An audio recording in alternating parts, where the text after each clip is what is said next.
What's going on, my friend? Abram Gonzalez here, and this video I think will fundamentally contradict what some people think is like the holy grail of this reality, right? And that's okay. I just want to share some sort of contrast here, a different perspective. Maybe it's a breath of fresh air for you, but the purpose of this video is to share with you why I believe that the logical mind is inherently flawed when taken by itself, right? I think there are valuable things that we can do with our mind, but I do not think it's the holy grail.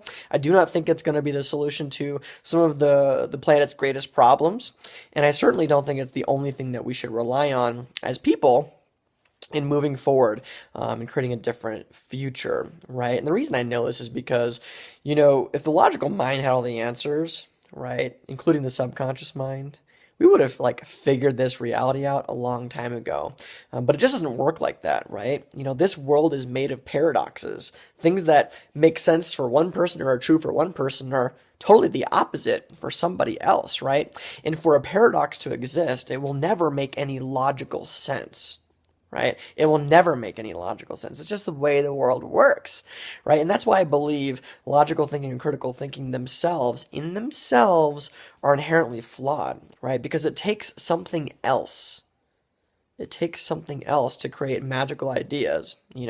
Some of the coolest things that have ever been invented on the planet came from a download from the universe or God or whatever. And whether you believe in that or you believe in just the mind alone, your subconscious mind and resources, those downloads, they still exist and they catch you in a way that's like, that there's something really special about them. And you run with them and you create something magnificent, right? That's the reason that people talk about that gut feeling. Right? That gut feeling. You can't explain why you know that you should do something or shouldn't do something, but you feel it in your gut. There's not a logical way to explain it, right? There's not a logical way to explain it, but you do it anyway.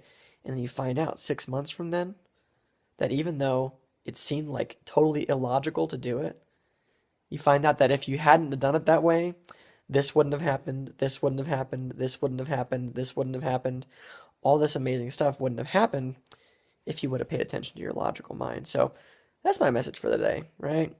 What if it's not all up to the logical mind, right? What if this thing up here is actually pretty limited?